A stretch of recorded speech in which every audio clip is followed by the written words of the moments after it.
Infrastructure is crumbling and the problems are only getting worse. The pressure to find solutions is hot. Let's talk about why American cities have no water, no electricity, and no money to fix their infrastructure problems. Welcome to the Infrastructure Hot Seat Podcast, hosted by Chad Smeltzer. Hi, everyone. Welcome to the Infrastructure Hot Seat Podcast. My name is Chad Smeltzer. I am your host. Today's guest is Trino Pedraza, who is the Director of Public Works and Utilities at the City of Galveston, Texas. Thanks for joining me, Trino. Hey, thank you. Thank you for inviting. Appreciate it. My introductions are a little rough when it's been a little bit since the morning and just getting warmed up, so to speak. But thank you for joining me. How did you get into infrastructure? Where did you start, and why did you want to get involved in public works? Yeah, man. So I don't know how this thing really happened, to be honest with you. This was never a career choice for me or a destined path. When I got out of high school, I joined the military because I didn't know what I wanted to do, and I was in satellite communications. And when I got out of the military, I struggled so hard to find a job. It just seemed like I was just running into every $9 an hour job during that time. So I ended up putting myself in school, and I went for my degree in electronic engineering. Yeah. And then so when I graduated, at that time, the semiconductor business was booming so hard that the different companies were going around to the different colleges and actually recruiting people, testing you, giving you interviews, and giving you offers on the spot. Oh, wow. And so I went through that process with Intel, and I got hired, and so I ended up working the semiconductor industry in Intel in Arizona, and it was right in line with my degree. And then so afterwards, 9/11 occurred, and when 9/11 occurred, shortly after that, it seemed like all the semiconductor industry was like just going down. A lot of places were laying off like crazy. Intel was trying to offer voluntary layoffs. If they could get enough voluntary layoffs, they wouldn't like involuntarily lay people off, right? Yeah. And they were offering a pretty nice package. So I took the package and I came back home because I wasn't from Arizona and I'm from San Antonio. So I moved back home, and then I got into teaching. So I was teaching at the college level for a while. And then I ended up moving into teaching at the high school, and I was teaching at a high school at an at-risk high school. And I was teaching the engineering program. And so that became really my passion. I ended up falling in love with it, and I thought that's what I wanted to do. Yeah. And because it was an at-risk high school, the funding, was not as strong as it is at maybe some of the other districts or whatnot. And so at some point they lost some funding and they decided to cut some electives, and I was teaching an elective.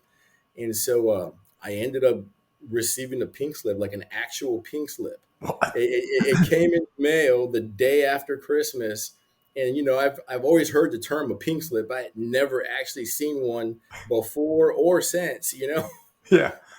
So, yeah, it was very interesting. So at that point, I needed a job. I had a wife and kids and whatnot. And so I just started applying for anything and everything in the world. And I picked up an interview with San Antonio Water System as a senior control instrument tech at their wastewater plant, and they hired me, and that's where it all began. And once I got in there, I just started like growing with the city of San Antonio or San Antonio Water Systems, and moved up from there. And then eventually there was an opportunity in New Braunfels, and it just kept growing and growing. Wow, that's interesting. From the military, struggling to find a job, you obviously went to school, you got into the Intel semiconductor business, and then moved out of that and then went to teaching. When you went to school, what was the degree in, and what did you focus on there? Yeah, so when I went to school for my undergrad, it was in electronic engineering. I thought and I've always been like a techie, and so that's what I wanted to do. And then, since like when I got into the actual industry, the utility industry, I eventually went back and, I picked up my master's in business administration. Nice. And so I have that now. But yeah, so I don't really use my degree. I do a lot of technical stuff, and if we get new technologies and softwares, I'm all over it, but yeah, I don't really use my I don't design chips anymore. Right, right. Well, that a lot of experience there, though, man, doing that kind of work. I mean, then it moves you right into the software where infrastructure is now. It's becoming more tech driven, right? So you Right. have the ability to filter through I'm sure the people coming to your front door with all this cool stuff that they want to sell, Right. you're like, Right. wait, okay, I know what this does and how it's supposed to work, right? So, but going back to the military, what did you do in the military? Yeah. So in the military, I was a satellite communications. Okay. Yeah, yeah. So I started off, and I was actually RF communications, and then somewhere along the way, they changed our MOSs, which is what they call like our job, and I ended up merging into satellite communications as they did that, and that was towards the tail end. So we would have these remote vans that were like completely computerized with radios and computers and whatnot, and we'd go set up whether it was radio antennas or satellite antennas. We'd go set them all up and create this connection with other mobilized vehicles. And essentially, what we were was the phone service in the field. That's cool. Yeah. Yeah. What was really cool about it, what stunk about it was anytime there was a field exercise, we had to be there. Didn't matter who was going out, right? Okay. What was great about it though is when we were in the field, we had access to the telephone. Okay. And all these young soldiers wanted to call home and call their wife, their girlfriend, their kids, whatever, right? And so you would have people at different ranks, at much higher ranks, like officers come and they'd bargain deals. Hey, if you let me just speak to my wife on the phone for an hour, we'll make sure we get somebody to pull your guard duty. You would have the mess hall. They somehow have steaks and potatoes, and they were like, "We got a steak for you." It became a bargaining chip, so that was actually pretty cool. That is great. Yeah, because you got the hustle, like extra benefits of running the telecommunications, basically. Yeah. That's awesome. Yeah. Wow.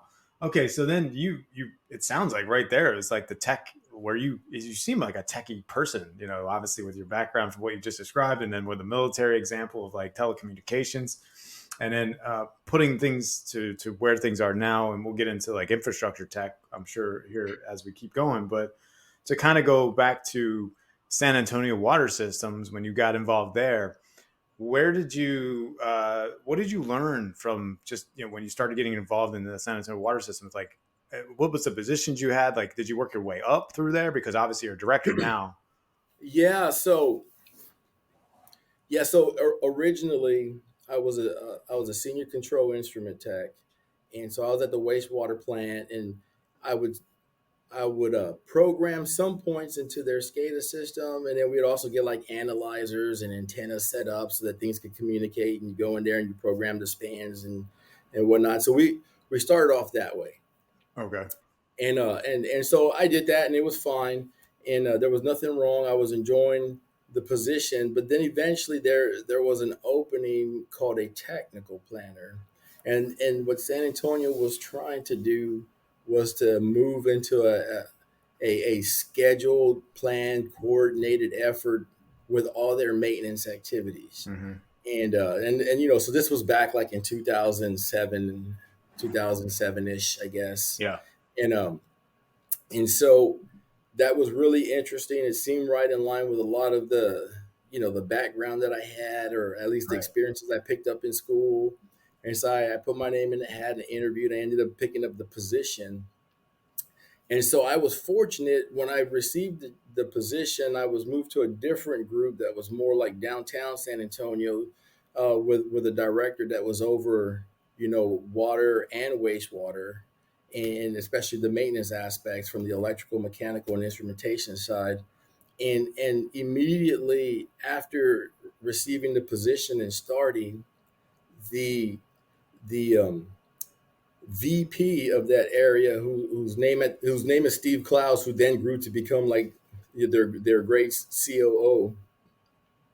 He pulled me because he had a different idea, and I don't think he picked me particular. It was just the position. Yeah. And he had his own vision of how he wanted to run it, and so he kind of pulled that back, and as well as a couple other people. And so we got to talking, and it was an opportunity.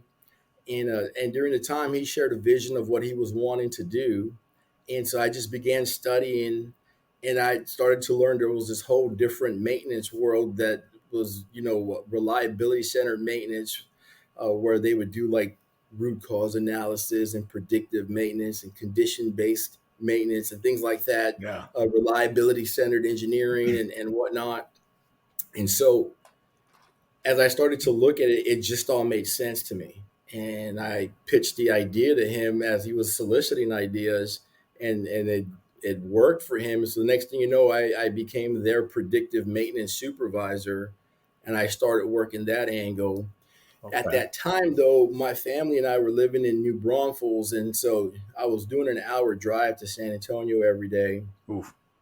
And I had a friend who, more of a party friend, but he reached out. And he lived in Austin, and he was like, "Hey, man, does that utility you work for have any easy job, like a meter reader job or something?" And I started laughing, and I looked it up, and they didn't have any. I said, "You know what? Let me look at the utility in the area that I live in." And so I looked that up, and at that time they had a manager of distribution and collection, and I looked at it, and so I told them they didn't have anything, but I threw my name in the hat, and I didn't have any distribution collection experience really. Yeah. But they interviewed me and they took me, and then it just grew from there. While there, I ended up becoming the operations and maintenance manager, and then I became the system control manager, because they're also NBU, New Braunfels Utilities, is water, wastewater, and the electric utility. Yeah. And so I became the systems control manager, and then eventually became the director of water, wastewater. That's really cool. Yeah. Did you ever get your buddy a position? No. He ended up becoming a stay-at-home dad. Oh wow, completely. Well, he was looking for the easy job, man. He wasn't. Yeah, that's yeah. not easy either. Actually, stay-at-home dad is not easy. So, but, yeah. No, there's no easy part about being a stay-at-home dad or mom. So okay, wow, this is really great to understand your background. Who in your family was inspirational and getting you your drive to the passion to do what you do? I'd really say I was so I would say my grandfather had a big impact in my life, but really, I was kind of raised by committee. I kind of followed the stereotype of I guess of like I'm trying to find the words, maybe of a poor minority. Yeah. I was a latchkey kid. I didn't meet my father until I was a junior in high school. That was the very first time I'd seen him.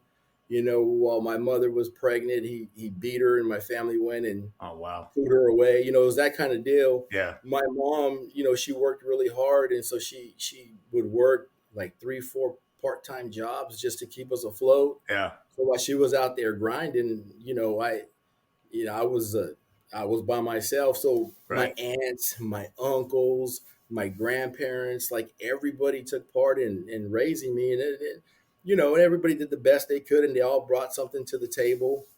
I made my fair share of mistakes. I mean, I actually like dropped out of high school, and family got me to go back and finish. Yeah. And so like really, if I had to give it to one person, I would say like my grandfather was a huge influence. My mother did everything she could to keep us going, and I have mad respect for her. I will always have mad respect for her. That wasn't easy. Yeah. And I didn't appreciate it until I was an adult, and I learned what that grind was. Yeah. But yeah, all my family pitched in one way or another. Yeah. It's amazing what moms can do, man. They just, Oh yeah. to keep things afloat, and just, I grew up kind of similar, getting into trouble and, in elementary school and going into middle school, and I was like heading down the wrong path, very similar kind of story. But man, you kind of left your own chaos when you're young and you're able to run around, because there's no one there to like always, watch you and things like that. So you can get into a lot of things real fast. So you can go two ways, the wrong way or the right way. So, right. You went the right way. We both went the right way, and here we are. So this is awesome. So kudos to those moms out there grinding. Hence Mother's Day just passed too. So good transition there. But Trino, so you obviously went to, moving up in the manager positions in New brothels, Yes. and then worked your way up. And then how did the whole transition into Galveston, Public Works, how did that happen? So while I was at New Braunfels Utilities, I guess I became the champion of the executive management that was there at the time. Okay. And I became the doer that would move mountains for them and help execute their vision. And they took good care of me, and they protected me, and they gave me a lot of feedback and try to grow me. At the same time, too, though, there's a lot of lessons you learn in life, and I had my own level of arrogance, and so some of my peers that I would compete with, we would at times, lock horns, right? Right. And just from a sense of competition, right? Yeah. And you put too many alphas in the room, and somebody's gonna have to back down, right? And so That's I would true. lock horns with peers often, and so my executive management, as part of my growth, started trying to work with me on that, right? They used to describe me as damn the torpedoes, full steam ahead. But they worked with me, and eventually I ended up making connections with a lot of the people I had locked horns with as I grew and evolved as a person, and of course my wife weighed in on a lot of this as well. And That's important. and then so as they all retired, they all seemed to retire like together, right? Okay. And so there was like a whole new set of executives that came in, and the person that became the CEO was a person that I locked horns with a lot, and it became evident right away that I might not be a fit in anymore. And Right. so we parted ways the right way. I just saw the writing on the wall, and I decided it's best if I move on. Yeah. And I did so, and salvaged relationships, kept the bridge built and whatnot, and went on my own path. And so that was difficult because one of the things is that I had like my ego was tied to my job, Mm. Yeah. right? And so like when I left that, it was like my complete self identity was gone, and Yeah. it just, I actually went into like this weird little depression trying to regrow, but on the flip side, Yeah. I was able to like, you always talk as a leader that, it's okay to fail. It's only you fail forward, and mistakes are fine, and you got to grow. And you watch all those Rocky movies. It's not how hard you can get hit. It's how hard you can get hit and get back up and keep going, Exactly. Yeah. thing. And so this was the time that I was faced with that situation. I had to get back up and recreate myself, and all the training that a lot of my mentors gave me all came into play. Yeah. And that peer network that I still maintain was a huge help. And so at that time I was looking for somewhere else to go, and Galveston was a place that had an opening, and I interviewed, and it just worked out. It Yeah. just really worked out. That's wow. You just about growing, man. You had to pivot, change your career, and it was a struggle. And a lot of people struggle with that. It's hard to jump over the next side of the fence, to get to that next level. And an opportunity opened up in Galveston. It sounds like, which Yeah. is it's great. And that's it. How long have you been in Galveston now?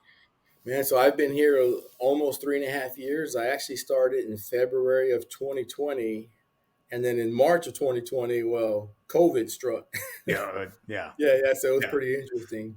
Yeah, then you had a whole unique set of challenges that we could probably get into, and then Oh yeah. that's a whole nother thing. But I want to go back to something you said as advice to people, because you said you had to make a change, because I'm sure when you're in New Braunfels, where you had a system in place that was your system and a process, and then having to make that decision of like stop the kind of slamming your head against the wall, so to speak, because you're trying to make changes and someone didn't want to change, but you had to change because you knew you wanted to grow.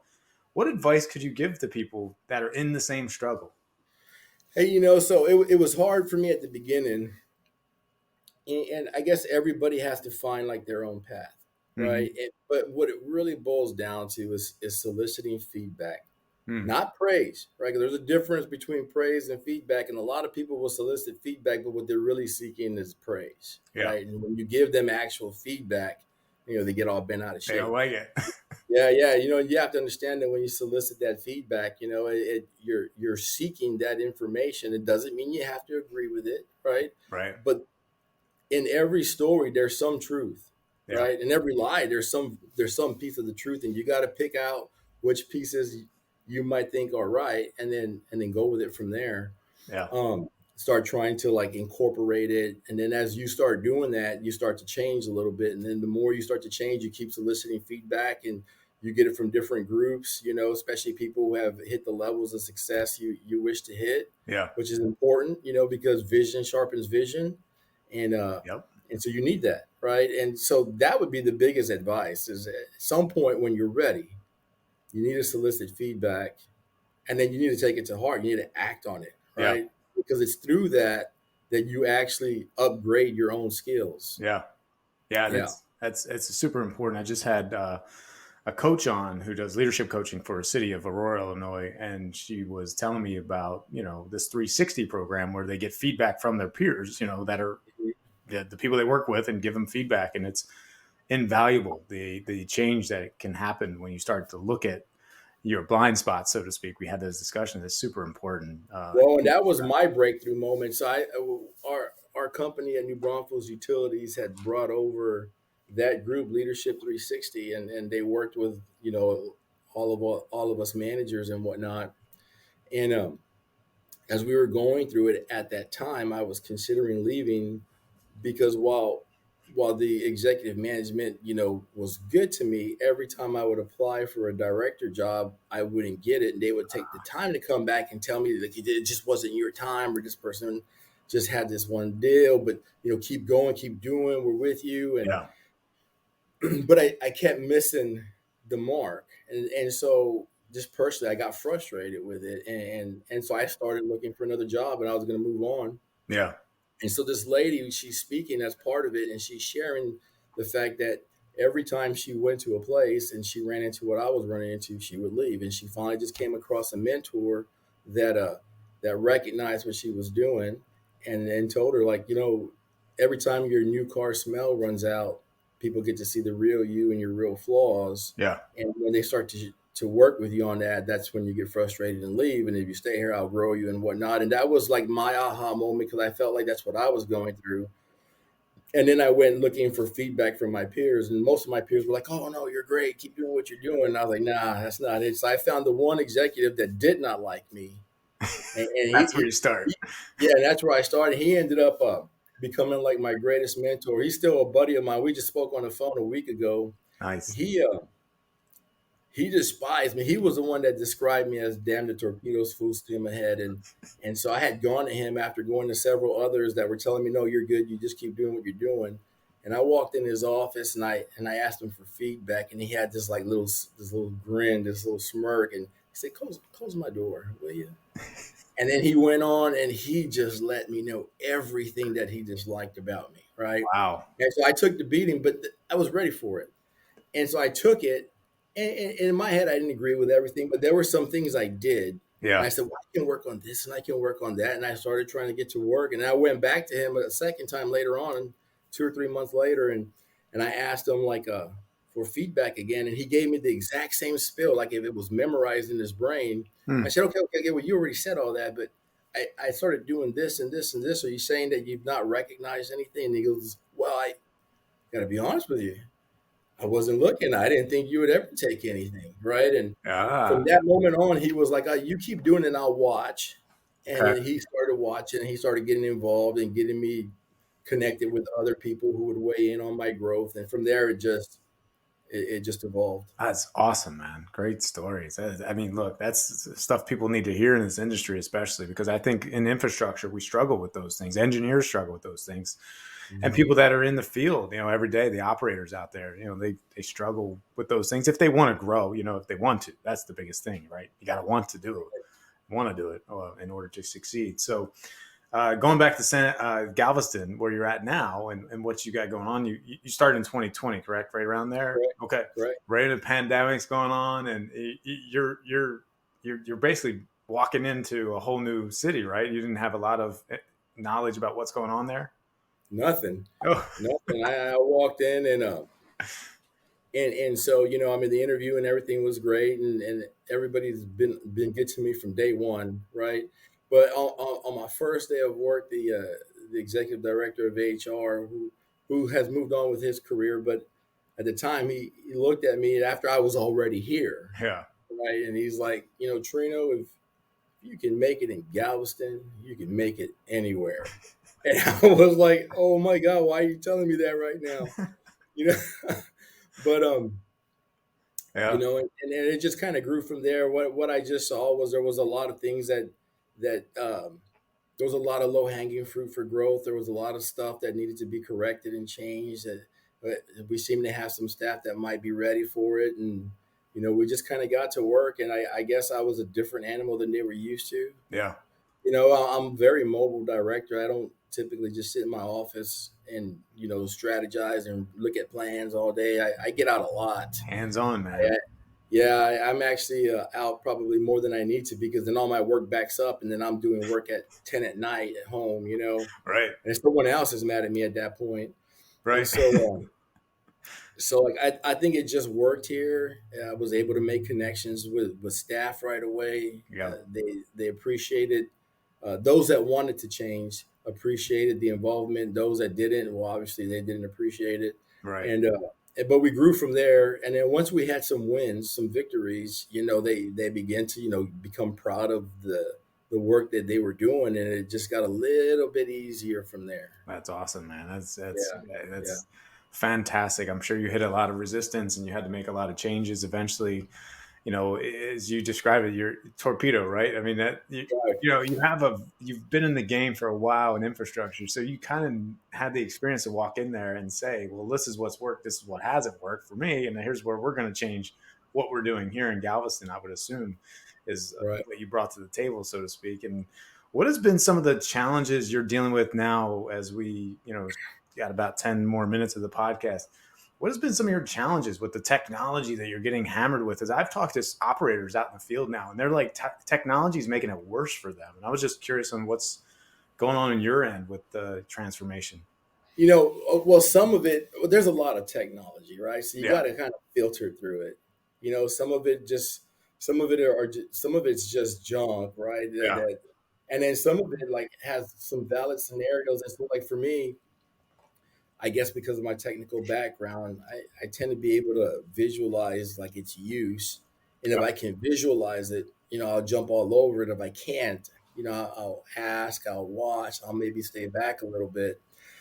What I typically find as the issue isn't all the technology that's coming, but it's when you bring the technology in, it's doing something with it. And I think that's where a lot of people drop the ball. We bring technology in, we install it, we got data coming in, and nobody's even looking at it, acting on it, changing any of their processes.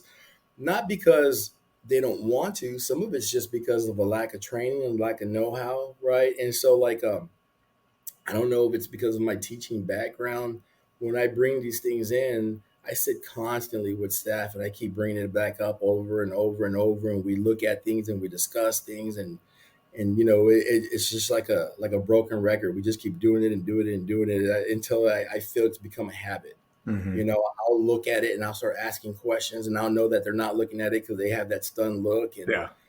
And so we just keep it going, and eventually there's a group of people that'll realize, well, he's looking, I better look, right? Yeah. There's also a group of youngsters that are coming in that are like all over it, right? Yeah. And so they begin to really like highlight their skills during those times.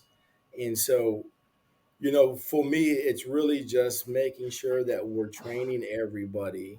And you got to understand, just because you delegate something or just because you told somebody, I want you to use it from now on, doesn't mean it's going to happen or it's going to happen effectively, right? Yeah. People will pencil whip things. People will do the bare minimum just so that they used it, but they didn't really use it.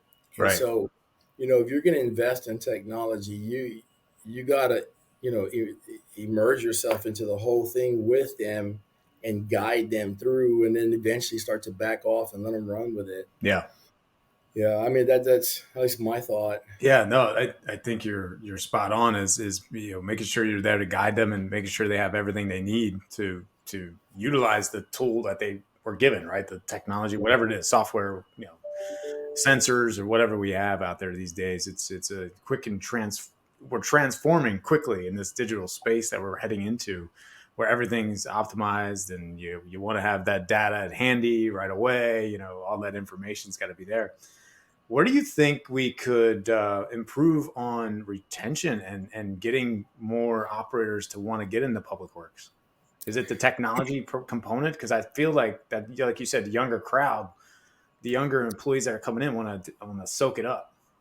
Yeah, I think the technology is a piece, right? Especially if you can capitalize on some of their modern skills, because they all grew up with a cell phone attached to their hand, right? Yeah. Literally. So being able to capitalize on those skills helps, but it's to be honest, it's really the environment. As a public servant, we don't pay the best, and so heck, in some cases, like a new employee here, makes somewhere in the $16 an hour range coming in off the streets with no experience. But then you have places like McDonald's paying $18 an hour, and so you're competing with that. Yeah, you don't even have to right? think. And this is tough physical work. You're out in the elements. You're in the hot. You're in the cold. During a hurricane or a disaster, you're out there, right? And so, the one thing that as leaders we need to control is the environment. We need to get people involved, right? We need to get them. We need to get them like talking and thinking. They need to become part of the think tank, right? It shouldn't just be me. I should never be the smartest person in the room, or else we're going to be in trouble. Right. It needs to be that collaboration between everybody. Right. And sometimes it's your idea, sometimes it's my idea, and then however it pans out, then you have to give that positive reinforcement for the job well done, and let's keep building on it. I think as you do that, you create this sense of care for the type of work that we do. This realization that they're actually doing something that matters for the public. Like when I was at Intel, we were making a chip, right? Okay, well, whoop-dee, we're making a chip. Right. And that's it, right? I mean, here you're actually impacting people's livelihoods. Right. They don't have water. The business can't be open. They can't shower. If you're not taking care of the traffic, there could be accidents. If the streets are all messed up, that you're ruining tires and creating like just an ugly environment. If your drainage ain't taken care of, then you're flooding homes. There's a whole lot of aspects to this. And so people need to realize like the effort that they do really impacts lives. It does. People don't typically realize it until something bad happens, like a weather catastrophe. But at the end of the day, that to me, the environment is really, the environment and the culture is really how we're going to grab the youth. Yeah, there's no doubt about that. It's exactly, nobody wants to get in a manhole and get dirty anymore. So that's it's hard to find the people that want to do those type of dirty jobs, so to speak, that are out there, and we still have to do them because we still got to clean and maintain our systems, right? Or exactly what you said is going to happen. And how can we're at the end of the podcast, Trino. We could talk for I have a bunch more questions, but not enough time. So how can people get a hold of you, and what's the best way to reach out? Well, I mean, if you go to galvestontx.gov, that's our website, and under departments, you could find me. And then, my email address is just going to be my first initial last name, T Pedraza @galvestontx.gov, and people can email me. They can find me on LinkedIn or on Facebook. Nice. I don't have any crazy alias. It's just Trino. It's pretty simple. I like it. Yeah. Great. Well, thank you so much, man, for joining me. This has been enlightening, and it's been a great conversation, and you have a great day. You too. Thank you. Thanks, Trino.